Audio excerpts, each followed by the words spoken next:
कि कत्ले हुसैन असल में मर्गे यजीद है, इस्लाम जिंदा होता है हर करबला के बाद। आप सब आगे बढ़े और आलम इंसानियत के हवाले से, आलम इंसानियत के वास्ते बच्चों के चेहरों को देखते हुए आप इसराइल तक अपनी बात पहुंचाए, प्यार से ना माने तो वार से समझाए, ताकि ये बर्बरियत, ये जुल्म, ये वार, ये खूनखरेजी, इसको खत्म किया जाए। दुनिया में 57 इस्लामिक कंट्री हैं, जिसमें से 57 भाइयों में से एक मर्द मुजाहिद सामने आया, वो है हमारा ईरान। मैं सलाम करता हूँ ईरान के सदर ज़ीवकार को। भाई जंग कोई नहीं चाहता, चाहे ईरान बम मारे तो भी लोग मारे जाएंगे, इजराइल मारे तो भी लोग मारे जाएंगे। सवाल ये है कि पिछले 6 महीने से जो इजराइल कर रहा था फिर वो क्या है? आज ईरान के बमबारी पर सवाल क्यों? न कुछ सही तो यही काम काज करते हैं, न कुछ सही तो यही काम काज करते हैं, बराए नाम सही एहतजाज करते हैं, भला से फ़र्क पड़े ना पड़े हरीफों को, अदा ये रस्म वफ़ा हम भी आज करते हैं। तो ये रस्म वफ़ा अदा करने की ज़रूरत नहीं है। आप लोगों के दिल में अगर वाकई आलम इंसानियत की मोहब्बत है, उसके लिए जज्बा है, उसके लिए कुछ करना चाहते हैं, कुछ सोचना चाहते हैं, तो अल्लाह ताला आपके इरादों को देख रहा है। बुखारी शरीफ के पहली हदीस इन्नमल अमालु बिन्नियत की हर अमल का दारो मदार नियत पर है। अगर आप खुलूस दिल के साथ, खुलूस नियत के साथ एक मुहिम चलाए और अपने सरकार तक अपने इस मुहिम को एक लेटर के जरिया आप पोस्ट करें, अपने जो दिल्ली सरकार को भेजे, ताकि वहाँ से वो इसराइल को वो दिखा पाए, देखिए हमारे मुल्क से लोग ये चाह रहे हैं कि बर्बरियत खत्म हो, जुल्म खत्म हो। जो आप जुल्म ढा रहे हैं, जो आप लोगों को बेजा लोगों पर जो आप बमबारी कर रहे हैं, ना उनके हाथ में हथियार है, ना उनके हाथ में AK-47 है, ना कोई बम है, ना राइफल है। आप शॉपिंग मॉल में जाइएगा, देखिएगा कभी कभी लिखा रहता है डिस्काउंट 35%, ऊपर एकदम छोटे लफ्ज़ों में अप टू। आप खरीदने के तो पता आपको 2% डिस्काउंट मिला। तो सीज फायर को इसी तरह दिखाया गया न्यूज़ चैनलों में, मगर उस पर अमल नहीं किया गया। और जहाँ तक सऊदी अरब की बात है, तो मुझे लगता है ये बात डॉक्टर इसरार ने बारहा अपने बयान में कहा है और कुरान में इसकी तस्दीक है कि अगर आप दीन के अमाल से फिरेंगे तो अल्लाह आपसे वो नेमतों को छीन लेगा। ये अल्लाह ने काम लिया है ईरान से, और अल्लाह जिसको पसंद करता है काम उसी से लेता है। और मैं तमाम मुस्लिम ममालिक को इस बात के लिए मैं दावत देता हूँ कि आप आए, इसलिए नहीं कि आप जंग करें, लोगों की जान मारे, नहीं, आप सामने आकर के इसराइल को उनके औकात दिखाएं कि तुम अब अपनी हदूद में आ जाओ, अब हम जाग गए हैं। अवामी ताकत बहुत अच्छी चीज़ है, मगर जब बात इंटरनेशनल लेवल पर हो तो इंटरनेशनल लीडरान को सामने आना चाहिए, इंटरनेशनल जो रहबर है उनको सामने आना चाहिए, UN को सामने आना चाहिए, बिल्दमिन पुतिन को सामने आना चाहिए, सलमान को सामने आना चाहिए, तैयब अर्दगान को सामने आना चाहिए और आकर के इनको सलाम करना चाहिए, इनके हौसले को दाद देनी चाहिए जो आज इब्राहिम रईसी साहब ने किया। मैं इनकी हिम्मत और हौसले को सलाम पेश। जय हिंद दोस्तों, मैं शाहनवाज आलम और आप देख रहे हैं खबरी लाल। इस वक्त मैं मौजूद हूं एक युवा एक्टिविस्ट के सामने, जी हाँ, जिनसे हम जानेंगे कि ईरान ने जो ड्रोन अटैक किया है इजराइल पर, उसको वो कैसे देखते हैं, क्योंकि ईरान के इस स्टेप के बाद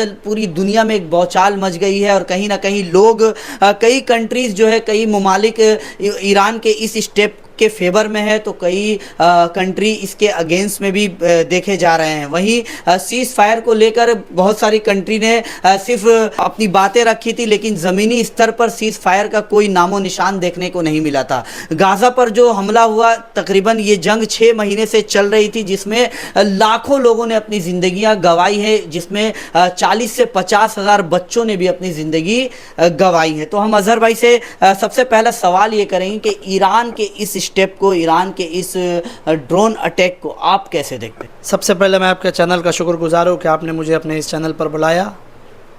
और जहाँ तक ईरान के अटैक का ताल्लुक़ है, तो मैं सिर्फ इतना कहना चाहूँगा कि आज 6 महीने से एक सिलसिलावार वन साइडेड बमबारी आपका इजराइल की तरफ से गज़ा की तरफ किया जा रहा था। मतलब अनगिनत बच्चे, बूढ़े, औरत, हत्ता कि ऐसा भी सुनने को मिला कि रमज़ान का दिन अभी गुजरा, अभी 2 रोज़ हुआ, 3 रोज़ हुआ, ईद हुए, वहाँ के बच्चों के हाथ में अफ्तार के प्लेट के बजाय लोग बैठे हुए हैं कि कहीं से कभी कोई बम नहीं गिर जाए, तो हम लोग किनारे बैठे, रहने को घर नहीं है, मतलब खाने के लिए खाना नहीं है, पहनने को कपड़ा नहीं है। इस कदर बुरा हाल है जिसका कोई हिसाब नहीं है। अब सवाल ये है कि ईरान ने हमला क्यों किया? तो भाई ऐसा है कि सेल्फ़ डिफेंस में आ कर के अपनी जान की बका के लिए तो जंग करने का हुक्म हर मज़हब देता है कि अगर कोई आप पर हमला करे तो आप उसको पलटवार कर सकते हैं, पहली बात। दूसरी बात, दुनिया में 57 इस्लामिक कंट्री हैं, जिसमें से 57 भाइयों में से एक मर्द मुजाहिद सामने आया, वो है हमारा ईरान। मैं सलाम करता हूँ ईरान के सदर ज़ीवकार को कि उन्होंने ये स्टेप लिया, और साथ ही ये अपील करूँगा तमाम दुनिया के ममालिक से, ख़ासकर इस्लामिक ममालिक से, कि इसराइल की इस बर्बरियत को रोकने के लिए आप सब आगे बढ़कर आए। भाई जंग कोई नहीं चाहता, चाहे ईरान बम मारे तो भी लोग मारे जाएंगे, इसराइल मारे तो भी लोग मारे जाएंगे। सवाल ये है कि पिछले 6 महीने से जो इसराइल कर रहा था फिर वो क्या है? आज ईरान के बमबारी पर सवाल क्यों? तो पिछले 6 माह से जो इजराइल कर रहा था, फिर उस पर लोग खामोश क्यों थे? यूएन क्यों खामोश था? सीज फायर के लिए बोला गया, कोई बातचीत नहीं हुई आगे, उस पर उसने किसी की बात नहीं मानी, सिर्फ चर्चा देखा गया, चर्चा देखा गया है, जिसे हम कहते हैं कि भाई आप टॉक शो की तरफ एक चीज़ को चला रहे हैं कि ये होना चाहिए, बट वो एप्लीकेबल नहीं है। आप शॉपिंग मॉल में जाइएगा, देखिएगा, कभी कभी लिखा रहता है डिस्काउंट 35%, ऊपर एकदम छोटे लफ्जों में अप टू, आप खरीदने के तो पता चला आपको 2% डिस्काउंट मिला। तो सीज फायर को इसी तरह दिखाया गया न्यूज़ चैनलों में, मगर उस पर अमल नहीं किया गया।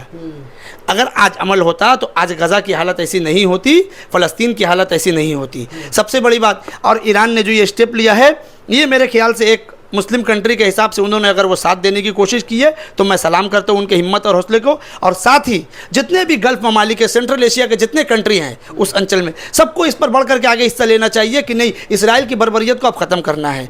आपके पास ताकत हो सकती है, ताकत का बेजा इस्तेमाल मुमकिन नहीं है, ये इंसानियत के खिलाफ़ है। मैं कोई हिंदू, मुसलमान, सिख, ईसाई, यहूदी इस ताल्लुक से मैं बात नहीं कर रहा हूँ। हम सबको एक खुदा ने बनाया है, सब आदम हव्वा की औलाद है, कुलू बनु आदम, हम सब आदम की औलाद है।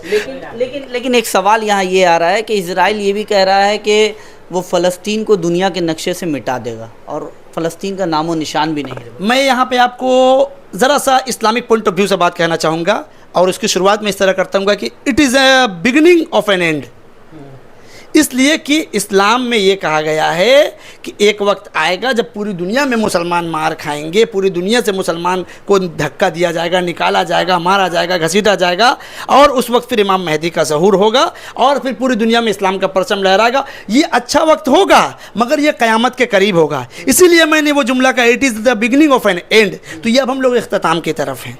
ये खुश होने की बात नहीं कि ईरान ने हमला किया हम बहुत खुश हैं, नहीं, खुशी की बात नहीं है, ये समझने की बात थी और इसराइल को समझाने की बात थी कि अल्लाह ने आपको ताकत दिया तो उसका बेजा इस्तेमाल ना हो, मासूमों पर, बच्चों पर, बूढ़ों पर, घर की लड़कियां। कुछ दिन पहले एक वीडियो मैंने देखा, देख करके मेरे आंखों से आंसू छलक आया, मैं उन्हें रोक नहीं पाया। अफ्तार के वक्त मेरी बच्ची कहने लगी पापा क्यों रो रहे हैं? हम बोले कि बेटा तुम अभी नहीं समझोगी, मैं बताता हूँ। तो वो वाकया ये था, मैं आपके साथ शेयर करना, आपके चैनल के साथ, लोगों के साथ शेयर करना चाहता हूँ कि एक लड़की ने ये इंटरव्यू दिया रमज़ान के महीने में कि हम लोग रात में मतलब वो बुरका नकाब पहन करके सो रहे हैं, अगर बमबारी हो गई रात के वक्त और हमारी बॉडी को कोई निकालने है तो हमें बेपर्दा नहीं उठा ले, क्योंकि क़यामत के दिन हमको अल्लाह के सामने यही पर्दे के साथ उठना है। तो ये उनका ईमानी जज्बा है। और इसको, ये वीडियो देखने के बाद मेरी आंखों से आंसू छलक गए। बच्चों के हाथ में खाने के लिए खाने के लाले पड़े हुए हैं, यहाँ तक कि जो तमाम फूड एड्स वगैरह जो भेजे जा रहे थे, मेडिकल एड्स भेजे, उस पर भी रोकथाम लगा दी गई ताकि वो सब उन तक ना पहुँचे। हिंदुस्तान से भी एक डेलीगेशन ने, बहुत सारे डेलीगेशन जो है वो खाने पीने के किट वगैरह रमज़ान के महीने में भेजा गया है। हम अपने कंट्री के उन लोगों को सलाम करते हैं जो कि इस काम में उन्होंने हिस्सा लिया और फ़लस्तीन के लोगों की मदद के लिए कुछ सोचा रमज़ान के पाक महीने। एक सवाल ये भी है, चूँकि ईरान ने 2 दिन पहले या फिर कल ड्रोन अटैक किया, लेकिन लोगों का एक्सपेक्टेशन था तुर्की से और कहीं ना कहीं सऊदी अरबिया से। तो कैसे देखते हैं कि सऊदी अरबिया, चूँकि तुर्की भी एक काफ़ी मजबूत कंट्री है, पर तुर्की खामोश रहा और यहाँ ईरान ने अटैक कर दिया। देखिए, मैं इस बात को डॉक्टर इसरार अहमद के कॉल से जोड़ना चाहूँगा कि जब इमाम मेहदी का ज़हूर का वक्त आएगा तो खुरासान से सियाह झंडों वाला एक जमात सामने आएगी और जो है वो दज्जाल के ख़िलाफ़ खड़ी होगी और दुनिया के जो दुश्मन दीन, दुश्मन इस्लाम है, उनके खिलाफ़ वो जो जमात खड़ी होगी। और जहाँ तक सऊदी अरब की बात है तो मुझे लगता है ये बात डॉक्टर इसरार ने बारहा अपने बयान में कहा है और कुरान में इसकी तस्दीक है कि अगर आप दीन के अमाल से फिरेंगे तो अल्लाह आपसे वो नेमतों को छीन लेगा। ये अल्लाह ने काम लिया है ईरान से, और अल्लाह जिसको पसंद करता है काम उसी से लेता है। अल्लाह सबसे काम नहीं लेता है। 57 मुल्क इस दुनिया में मौजूद है, इस बर आज़म में जो है तमाम दुनिया में जितने भी बैरोबर में जितने भी ममालिक मौजूद हैं, उनमें से सिर्फ एक से अल्लाह ने काम लिया, वो है ईरान। और मैं तमाम मुस्लिम ममालिक को इस बात के लिए मैं दावत देता हूँ कि आप आए, इसलिए नहीं कि आप जंग करें, लोगों की जान मारे, नहीं, आप सामने आकर के इसराइल को उनके औकात दिखाएं कि तुम अब अपनी हदूद में आ जाओ, अब हम जाग गए हैं। ये होना ज़रूरी है, चाहे वो तैयब अर्दगान हो, चाहे वो सलमान साहब हो। हम किसी पर कोई एलिगेशन, भाई आप सामने आइएगा अपने ईमान का तकाजा लेकर, उम्मत मुस्लिमा की मोहब्बत को लेकर, और उससे भी बड़ी कुरान कहता है कि तुम तब तक एक मुसलमान नहीं बन सकते, अच्छे मोमिन नहीं बन सकते, जब तक कि तुम एक अच्छे इंसान नहीं बन जाते। अगर किसी मजलूम की आंखों के आंसू को देखकर, किसी मजलूम के जो हालात है उसे देखकर, किसी मजलूम के भूखे पेट और शिकम को देखकर, किसी मजलूम के बगैर कपड़ों के, बगैर घर के बाहर मलबे के नीचे बैठे हुए अपने गोद में छोटे बच्चे की लाश को देखकर अगर आपकी आंखों में आंसू नहीं आता तो फिर आप इंसान कहलाने के लायक नहीं है। एक आखिरी सवाल होगा, क्योंकि बॉयकॉट को भी बहुत तरजीह दी जा रही है, लोग बॉयकॉट मुहिम चला रहे हैं, मूवमेंट चला रहे हैं, इजरायली प्रोडक्ट को बॉयकॉट कर रहे हैं, जैसे KFC या फिर जितने भी दूसरी चीज़ें हैं उन लोग, आप इससे कितना सहमत हैं? देखिए, जहाँ तक बायकॉट का सवाल है तो ये एक इंटरनेशनल एक बिज़नेस है, कंट्री का एक मुआहदा होता है। दूसरी बात कि हमारे मुल्क के कुछ लोग अगर उनके फ्रेंचाइजी लेकर के बिज़नेस कर रहे हैं, हम बाइकआउट करेंगे अगर, तो बाइकआउट करना ठीक है। आप अगर अपनी मोहब्बत में अगर बोल रहे हैं तो बाइकआउट से तो ज़्यादा ज़रूरी है कि आपके पास बाई हुक एंड क्रूक अगर पावर है तो इसराइल को रोकिए। बाइकआउट से जंगें नहीं रुका करती। मतलब आप कहना चाह रहे हैं कि सरकार को बड़े बड़े ममालिक को इस पर जो है इस पर बात करनी चाहिए। आम पब्लिक बाइकआउट से कुछ नहीं होने वाला है। ये सिर्फ देखिए, जब जब माहौल आता है और जब जब बातें होती हैं, इस तरह के मामलात आते जाते रहते हैं कि कभी कोई माहौल चला तो चलो इस यहाँ फला कंट्री का है उसको बाइकआउट करो, या फला कंट्री का उसको इस्तेमाल मत करो। बीच में पता चला था चाइना सामान को बैन किया जाए, और इंडिया के बेशतर लोग घर में छोटी से छोटी पिन से लेकर के हमारे हाथ में मोबाइल तक चाइना का था। आप क्या बाइकआउट कीजिएगा बताइए? आज आप बाइकआउट करने की बात कर रहे हैं। मोबाइल आप बताइए, इस मोबाइल के बहुत सारे पार्ट्स जो इसराइल बनाता है, इसराइल से जो कंट्री मंसूख, वो जो कंपनी मंसूख है वो बना रही है। अब आप कैसे बाइकआउट कीजिएगा? मोबाइल से वो पार्ट्स निकाल करके मोबाइल यूज़ कीजिएगा।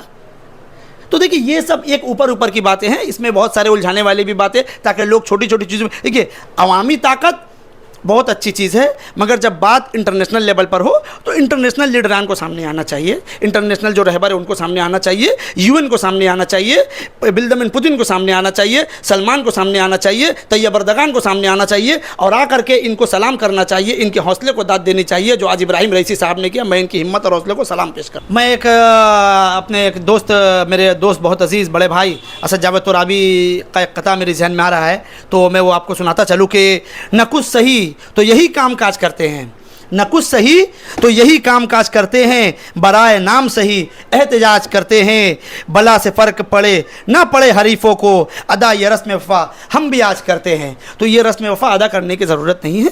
आप लोगों के दिल में अगर वाकई आलम इंसानियत की मोहब्बत है, उसके लिए जज्बा है, उसके लिए कुछ करना चाहते हैं, कुछ सोचना चाहते हैं, तो अल्लाह ताला आपके इरादों को देख रहा है। बुखारी शरीफ के पहली हदीस इन्नमल अमालु बिन्नियत की हर अमल का दारो मदार नियत पर है। अगर आप खुलूस दिल के साथ, खुलूस नियत के साथ एक मुहिम चलाए और अपने सरकार तक अपने इस मुहिम को एक लेटर के जरिया आप पोस्ट करें, अपने जो दिल्ली सरकार को भेजे, ताकि वहाँ से वो इसराइल को वो दिखा पाएगी, देखिए हमारे मुल्क से लोग ये चाह रहे हैं कि बर्बरियत ख़त्म हो, जुल्म ख़त्म हो, जो आप जुल्म ढा रहे हैं, जो आप लोगों को बेजा लोगों पर जो आप बमबारी कर रहे हैं, ना उनके हाथ में हथियार है, ना उनके हाथ में AK-47 है, ना कोई बम है, ना राइफल है, मासूम बच्चे हैं गोद में, अपने माँ बाप, कोई मासूम बच्चा अपनी माँ की लाश के पास पड़ा हुआ है, तो कोई माँ बाप अपने मासूम बच्चे की लाश को लेकर के हाथ में बैठे हुए।